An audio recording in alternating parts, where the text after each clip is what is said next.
ছাত্র আন্দোলনে বেহাল দশা পাকিস্তানে। ৩০ অগস্টের মধ্যে ইমরান খানের মুক্তির দাবি পাকিস্তান স্টুডেন্ট ফেডারেশনের। এর আগে ২১ অগস্ট রাওয়ালপিন্ডিতে অনুষ্ঠিত হবে বাংলাদেশ পাকিস্তান টেস্ট সিরিজের প্রথম ম্যাচ। তাই শঙ্কা থাকছে এই ম্যাচ ঘিরেও। দেশটার অবস্থা যখন টালমাটাল, তখন আন্তর্জাতিক ক্রিকেট ম্যাচের ভবিষ্যৎ কি হবে সে প্রশ্নও উঠেছে। এর আগেই বদলে গেল বাংলাদেশ পাকিস্তান সিরিজের ভেন্যু। দ্বিতীয় ম্যাচ করাচি থেকে সরিয়ে আনা হয়েছে রাওয়ালপিন্ডিতে। যদিও কারণটা ছাত্র আন্দোলন নয়, পূর্ব নির্ধারিত ওই ভেন্যুর সংস্কার কার্যক্রম। ভেন্যু বদল নিয়ে আনুষ্ঠানিক বিবৃতি দিয়েছে পাকিস্তান ক্রিকেট বোর্ড, যেখানে জানানো হয় ক্রিকেটার, অফিসিয়াল কিংবা সাংবাদিকদের জন্যই এমন সিদ্ধান্ত নিয়েছে পিসিবি।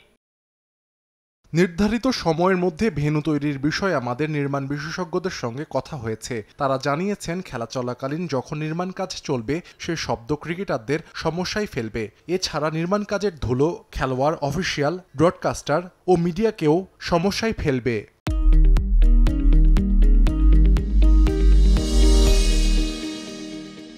এর আগে দর্শক শূন্য স্টেডিয়ামে দ্বিতীয় টেস্ট আয়োজনের পরিকল্পনা করেছিল পিসিবি। তবে এমন সিদ্ধান্তের জেরে কড়া সমালোচনার মুখে পড়ে দেশটার ক্রিকেট বোর্ড। ভেন্যু বদলানোর দাবি তোলেন সাবেক ক্রিকেটার থেকে শুরু করে নেটিজেনরাও।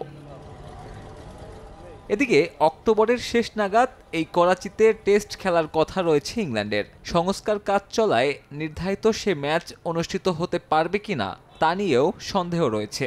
একই বিবৃতিতে পিসিবি জানায়, স্টেডিয়ামের সংস্কার কাজের উন্নতি নিয়ে ইসিবিকে পর্যায়ক্রমে অবগত করা হবে। ৩০ অগস্ট থেকে রাওয়ালপিন্ডিতে শুরু হবে সিরিজের দ্বিতীয় টেস্ট। এর আগে একই ভেন্যুতে প্রথম টেস্ট হওয়ায় ভ্রমণের ঝামেলা থাকছে না দুই দলের। পাশাপাশি রাওয়ালপিন্ডির উইকেট পেস সহায়ক হওয়ায় দুই ম্যাচেই আধিপত্য করবেন ফাস্ট বোলাররা। সাব্বির মিথুন, সময় সংবাদ।